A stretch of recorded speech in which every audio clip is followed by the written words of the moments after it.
Welcome to the deep dive. You're here because, well, you want to get smart fast on topics that really matter, right? Without feeling totally overwhelmed. Yeah, drowning in information. We get it. Exactly. So today, we're tackling something I think a lot of us struggle with. Laziness, procrastination. That old chestnut. Right. We've dug through a whole bunch of material, trying to pull out the most useful strategies, things to actually help kick these habits. Boost productivity and ultimately kind of move towards a life that feels more intentional, more rewarding. Yeah, living on purpose, not just drifting. That's the idea. And what we found, synthesizing all this stuff, is that it kind of falls into two main buckets. Okay. First, there are these really essential mindset shifts, things you got to change in your thinking first. Right, the groundwork. Exactly. And second, there are the practical, hands-on techniques, stuff you can literally start using today. So, mindset and methods. Pretty much. Our goal here, our mission for this deep dive, is to equip you with that core knowledge, those actionable tools. So you can stop putting things off. And start living more like you actually want to live. Okay, sounds good. Let's dive straight into the mindset stuff then, because, that feels like where real change has to start, doesn't it? It really does. It's foundational. So the first big idea, and it sounds kind of harsh, is taking 100% responsibility. Yeah, it's pretty blunt in the source material. It says things like, if you're lazy, it's your fault. Oof. If you're unhappy, it's your fault. It's tough love, right? But what's the upside of that kind of radical self-accountability? Well, think about the psychology there. It's fascinating, actually. If you're always blaming outside stuff, your boss, the weather, whatever, you're basically making yourself a victim. Right, like you have no control. Exactly, no agency. But the moment you own it, even the messy parts, the parts you don't like, suddenly you've got the power to change it. Because if it's your fault, you can also make it your solution. Precisely. It's about recognizing, okay, my choices, even choosing not to act, got me here. So different choices can get me somewhere else. That makes total sense. It flips the script. Yeah. Helplessness to empowerment. Yeah. And the material really hammers this home. Just thinking about goals doesn't cut it. Action. That's the only thing that actually moves the needle. Nobody's going to wave a magic wand for you? Nope. Got to do it yourself. And importantly, it's not about beating yourself up over past mistakes. That's not helpful. Just getting stuck in regret. Right. It's about learning. Okay, what went wrong? What pattern am I repeating here? And then consciously choosing differently next time. Avoid that definition of insanity, Doing the same thing over and over. Yeah. Expecting something different. Exactly that. There's that great Chinese proverb they mentioned. The best time to plant a tree was 20 years ago. The second best time is now. Yeah, love that one. It just cuts through all the, I wish I'd started sooner excuses, doesn't it? Totally. The best time to start is always right now. Yeah. And tied into this responsibility thing is the idea of sticking to your business. Meaning, focus your energy where it counts. On the things you can actually control, your thoughts, your effort. Not worrying about stuff you can't change anyway. Exactly. Why waste that precious mental energy? It's limited, Protect your bandwidth. Okay. And there was a story, a fable. The farmer and the sparrow. How does that illustrate this? Oh, yeah, that's a great one. It shows this progression, right? From relying on others to taking ownership. How so? Well, the sparrow keeps hearing the farmer say, oh, my sons will harvest, then my neighbors will do it, and she's not worried. Because someone else is supposedly handling it. Right, but it's only when the farmer finally says, okay, fine, I will do it myself tomorrow, that the sparrow goes, okay, now it's time to leave. Because now action is guaranteed. He took responsibility. Precisely. Relying on others often leads to delay, uncertainty. Real progress comes from personal initiative. Got it. Uh-huh. So, core message. Focus on your mind, your effort. Own your actions. Don't get bogged down by things outside your control. That's the heart of it. Now, another huge mindset piece is about the comfort zone. Ah, yes. A beautiful place, but nothing ever grows there. That quote. Exactly. And it connects that feeling, when you've wasted time scrolling or binge watching. Yeah, you feel kind of gross afterwards, dissatisfied. Right. Deep down, you could be doing something more fulfilling. So why do we get stuck there, even when it doesn't feel that great? Good question. Maybe it's just easy, safe. It is. It offers safety, predictability, less effort than trying something new or hard.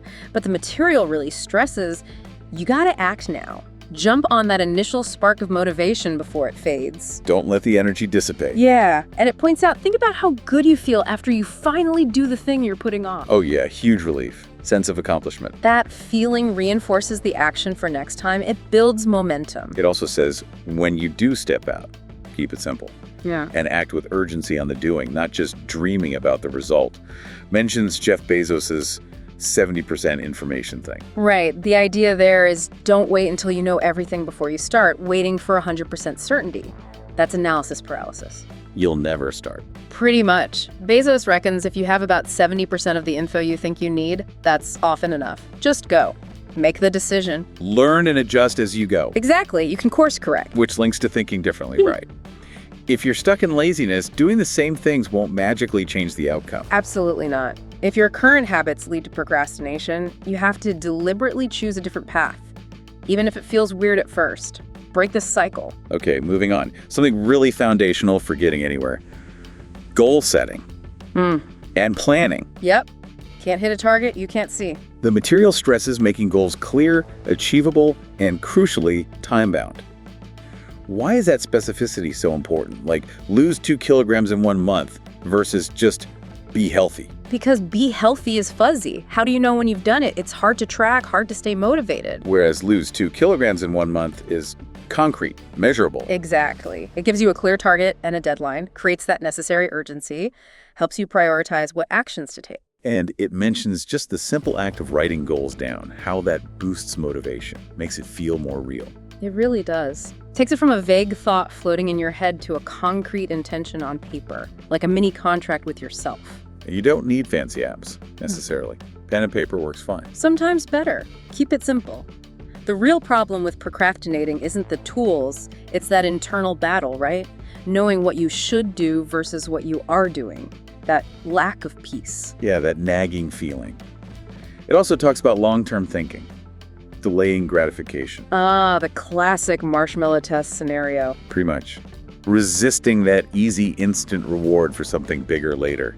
Laziness often wins that battle, doesn't it? Give me the easy dopamine hit now. It really does. And this ability to delay gratification, it's linked to taking risks too. The material suggests the regret of not trying. The what if. Yeah, that often stings more than the fear of actually failing. Reminds me of that Mark Zuckerberg quote. The biggest risk is not taking any risk. Something like that. Exactly. In a world changing so quickly, not taking risks is basically guaranteeing failure. Interesting take. Then there's that concept, no good, no bad, with the story about the farmer and the horse. Right, the horse runs away, neighbors say bad luck, farmer says maybe. Horse comes back with wild horses, neighbors say good luck, farmer says maybe. Son breaks leg riding one, bad luck, maybe. Army comes, doesn't take son. So the point is, you never really know if something is truly good or bad in the moment. Don't jump to conclusions. How does that help with laziness? It encourages detachment, I think. Less emotional reaction to setbacks or even successes. Procrastination often comes from fear of bad outcomes, right? Or being overwhelmed by a potential success, maybe. Could be.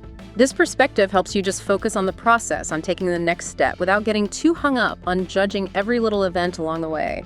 Keep an even keel. Right. Maintain consistent effort. Okay, let's talk self-discipline. Often seen as the absolute key. How's it defined here? It's framed as doing what you know is best for your future self, even when your present self really doesn't want to. Even when it's hard or boring. The Jim Rohn quote hits hard. We must all suffer from one of two pains. The pain of discipline or the pain of regret. Oof. Yeah. Choose your pain, basically. Short-term effort or long-term disappointment. And it links discipline directly to execution. Like that Seth Godin quote, there's no shortage of remarkable ideas. What's missing is the will to execute them. Right. Ideas are easy.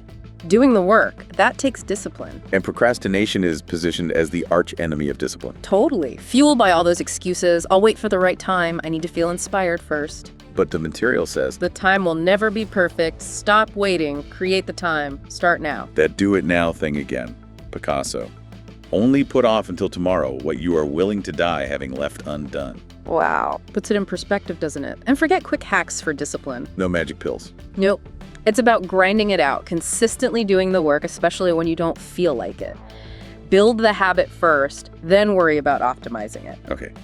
And the story of the king. The mantra, this too shall pass.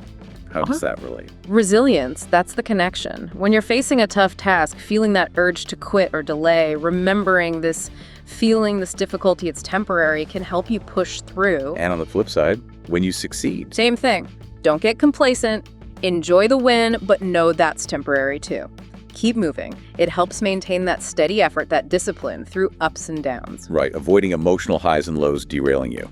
Okay, this next one feels really important. Working on the right things. Crucial, because sometimes what looks like laziness isn't really laziness at all. What is it then? It might be a fundamental mismatch, a lack of passion or meaning in the work itself. Like that analogy they use Michelangelo or Da Vinci being forced into some boring corporate job. Exactly. They'd probably look pretty lazy, right? Miserable, unmotivated.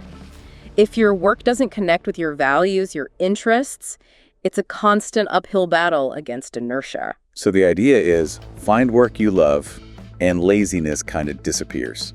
To a large extent, yeah. Work becomes a path to happiness, not just a paycheck. Of course, it even advises considering leaving work that's deeply unfulfilling. That's a huge step, but the point about finding meaning is strong. But it also warns, loving your work doesn't mean it's always easy. Absolutely not. Look at Van Gogh. Passionate, absolutely. Right. Did he face immense struggles, rejection, hardship? You bet. So passion fuels perseverance through the tough times. That's the idea. And because energy is finite, you have to prioritize. Focus on the tasks that align with that passion, that meaning. That leads to the idea of attracting, not chasing. How does that work? Focus on becoming better, on improving yourself and your work. Opportunities and the right connections tend to come to you rather than you constantly chasing them. Interesting. And underlying all this is self-belief. Stop the negative self-talk. Huge. If you constantly tell yourself, I can't, or this is too hard, guess what? You'll probably prove yourself right. Laziness can definitely stem from self-doubt. Believing you can is step one. Okay, let's tackle perfectionism. Often mistaken for high standards, but it can be paralyzing. Yeah, the material calls it a disease, right alongside procrastination, and says actionism is the cure for both. It highlights how perfectionism can be selective. Right. Like Da Vinci obsessed over his art, maybe less so about, I don't know, mundane stuff, or Steve Jobs with product details Versus maybe how tidy his lawn was. Yeah. The point is, apply that intense focus where it truly matters, but don't let it stop you from starting or finishing things that just need to be done. That idea of reversible versus irreversible decisions from Shane Parrish seems useful here too. Definitely. If a decision is easily undone, don't agonize. Make it, move on, adjust later if needed. Save the deep deliberation for the big, high-stakes, hard-to-reverse choices. So for most things, done is better than perfect. Avoid getting stuck on tiny details that prevent progress. Exactly. Otherwise, you never ship, you never launch, you never finish. Now the flip side, avoiding mediocrity. How's that defined? It's not just one big failure, is it? No, it's presented as a choice, made through countless small daily decisions, choosing easy over effective, good enough over great, consistently. That Todd Henry quote drives it home. It leads to dissatisfaction, knowing you could do more. Right, that feeling of settling. It connects back to loving your work. Like Steve Jobs said, you need that love to push through and do great work, not just mediocre work. And your environment matters here too. Hanging around people who accept mediocrity Can drag you down, lower your own standards without you even realizing it. So the advice is, think bigger. Don't be afraid to try for something significant, even if you might fail. Failure is part of the process. And time is running out, remember. If you're dissatisfied with work, friends, your own thinking change it. It admits striving for greatness is harder. Much harder. But the rewards, the satisfaction are on a different level. Okay, let's bust a myth. Multitasking. We think we're efficient, but are we? Almost never, according to the sources. That Mars Climate Orbiter example, while maybe not direct human multitasking, shows the danger of divided focus. Simple errors creep in when attention is split. Right. And for us, trying to juggle multiple important tasks at once. It just tanks efficiency. You do each task worse, you get tired faster, stress goes up. Remember Confucius, the man who chases two rabbits catches neither. Sums it up, so the tips are pretty clear. Stop switching tasks constantly. Eliminate distractions, turn off notifications, seriously. Focus. One important thing at a time. Finish it, then move on. It even suggests short naps to recharge that focus. And protecting your flow state by minimizing interruptions is key. And fundamentally, identify and just ditch tasks that aren't important anyway. Declutter your to-do list. Exactly. Be ruthless about what actually needs your attention. All right, let's talk structure. Building a productive daily routine sounds essential. Absolutely. John C. Maxwell. The secret of your success is found in your daily routine. It combats that natural pull towards doing what's easy instead of what's important. Because the routine dictates you do the important stuff at a set time, maybe. Precisely. It builds habits. And those daily habits, compounded over time, they literally shape your future. It uses Leo Tolstoy's routine as an example. Early riser, walk, dedicated writing time. Isolation for focus, early bedtime. He even kept a journal of daily activities to track it. That journaling shows real intentionality, doesn't it? Planning and monitoring. Yeah. The advice isn't wake up at 5 a.m. like Tolstoy, but figure out your best schedule for your goals. Don't just default to comfort, and build in solitude. Daily quiet time for reflection. Pascal quote there. Right. Essential for clarity, and watch out for distractions, the Trojan horse analogy. They sneak in and wreck your focus. Yep. The advice to delete addictive apps, especially games, is pretty direct. Because they're designed to hijack your time and attention. Find healthier ways to relax and recharge, ways that don't drain your willpower for the important stuff. Okay, another vital skill. Learning to say no. Hard for many people. Super hard, but crucial for protecting your time and energy. Josh Billings. Half of the Frebbles trace to saying yes too quickly and not saying no soon enough. If you always say yes, you end up overloaded, resentful maybe. Definitely. You're prioritizing everyone else's agenda over your own. It's not rude to say no politely. It's self-respect. You have finite resources. Overcommitting just means you do everything poorly, including your own main goals. And often, the inability to say no comes from not having clear goals yourself. Seneca. If you don't know what port you sail to, no wind is favorable. If you don't know your priorities, you'll just drift with others' requests. Makes sense. Yeah. Now, this seems counterintuitive. Avoiding overwork and just being busy. Isn't productivity about doing more? It's about achieving more results, ideally in less time, not just clocking more hours. That Sahil Bloom quote about who remembers you working late, powerful. Your kids. Ouch. Right. The goal is better life balance enabled by efficiency. Judge yourself by output, not input. And being busy all the time without results might mean You might be avoiding the real work, the hard, important stuff. Filling time with less critical tasks is another form of procrastination, really. procrastination disguised as busyness. Sneaky. Very. And again, life is short. Don't spend it all just busy on the wrong things. That Stephen Covey ladder analogy. Leaning against the wrong wall. Climbing fast but going nowhere you want to go. Exactly. Make sure you're climbing towards your dreams. Okay, another mindset piece. Stop waiting. Just start. Yeah, that myth of the right time. David Starr Jordan's quote, "Wisdom is knowing what to do, skill is knowing how, virtue is doing it. Don't get stuck at knowing." The time is now. Yeah. But it also distinguishes between laziness and patience. How? You need to be impatient with action. Start now, work hard daily, but be patient with the results. They take time. Like the bamboo tree story. Years of invisible growth underground. And then suddenly, whoosh, rapid growth above ground. But only because of all that unseen, consistent effort over time. So, work hard consistently, then be patient for the payoff, like the Zen student told. Be impatient with action, patient with results. Nicely put. Consistency is the key to mastery. Starting is often the hardest part. Miyamoto Musashi quote there. Right. But once you start, it gets easier. Build momentum. And crucially, honor your word. Do what you say you'll do. Build self-trust and others' trust in you. Foundational. Very. Now let's talk about who you hang out with. The influence of your environment. Jim Rohn. You are the average of the 5 people you spend the most time with. It's powerful, isn't it? Their habits, good or bad, lazy or productive, they rub off on you. Subtly, maybe, but definitely. So awareness is key. Notice who lifts you up, who drags you down. And actively seek out positive influences.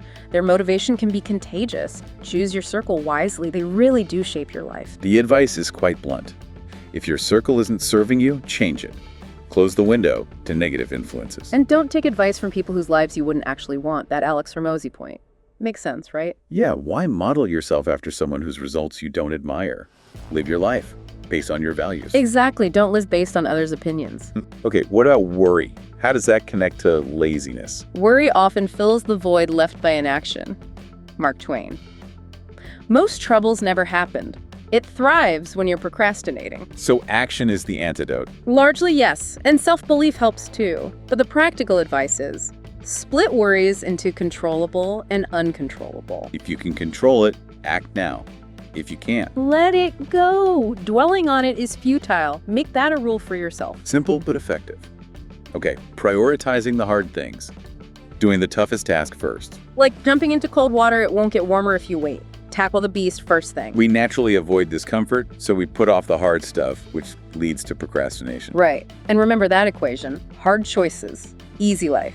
Easy choices, hard life. Consistently taking the easy way out now usually makes life harder later. Whereas tackling challenges up front builds strength, resilience, and often leads to greater rewards and an easier life overall. It also challenges that idea of perfect balance, suggesting sometimes you need imbalance to achieve big things. Yeah, intense focus on a goal might mean other areas take a back seat temporarily. It's not about burnout, but about pushing limits intentionally.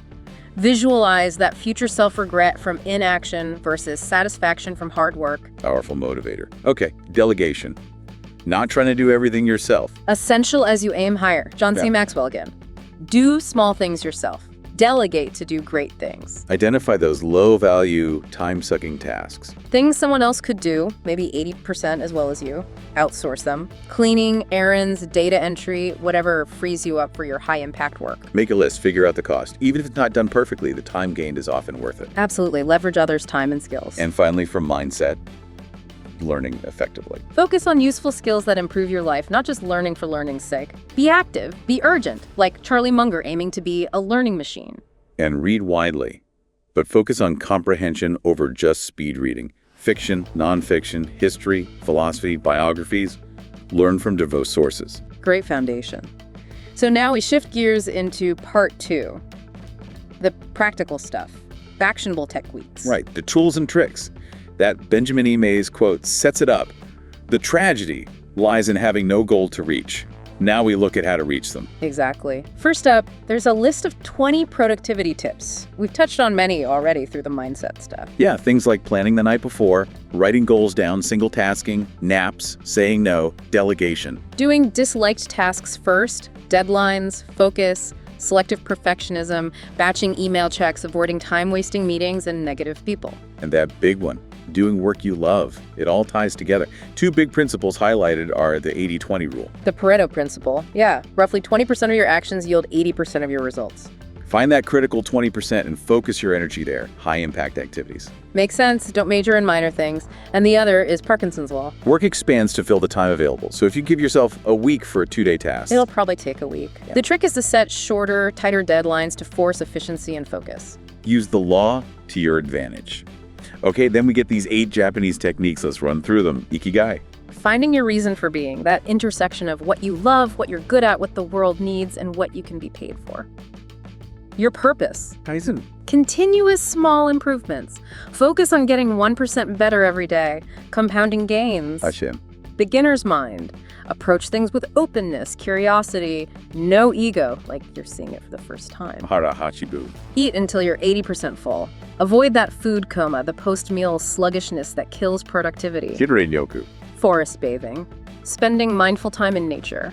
Reduces stress. Boosts well-being. Wabi-sabi. Finding beauty in imperfection, incompleteness, impermanence. Embracing flaws, letting go of the need for everything to be perfect. Genebaru. Perseverance, doing your best, sticking with it even when it's tough. Grit. And Gana. Dignified endurance, patience and self-control during difficult times, stoicism almost. Really interesting concepts there. Then there's the pre-sleep 10-minute routine, simple but powerful. 2 steps, right? First, review the day, hour by hour. What went well?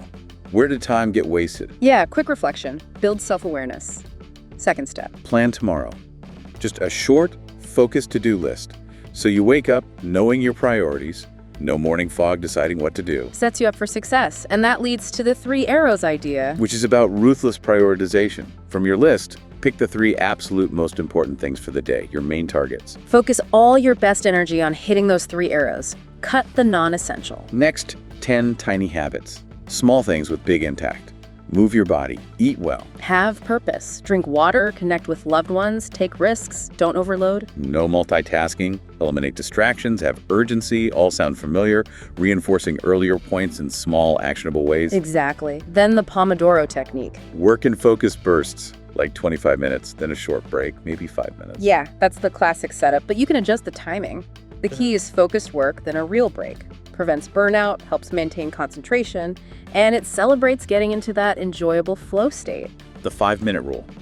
Love this one. So simple. If a task takes less than 5 minutes, Do it N now W. yeah, Don't let it clutter your mind or your list, like Benjamin Franklin's small leaks sinking ships. prevents overwhelm from lots of tiny things piling up. And the 2-day rule. This is for habit building. Yeah, the idea is never miss a positive habit 2 days in a row. Skip the gym today. Fine, but make sure you go tomorrow. It keeps the momentum going, prevents one slip up from derailing the whole habit. Exactly. Consistency over perfection. Okay, we're nearing the end. The final section is a powerful call to action. Wake up. Yeah, it's a strong reminder. Life is short. Time is precious. Don't waste it. Marcus Aurelius sets the tone. It makes the point.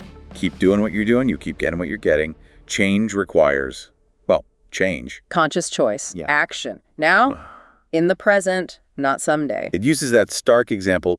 If you're 30, a third of your life might be gone.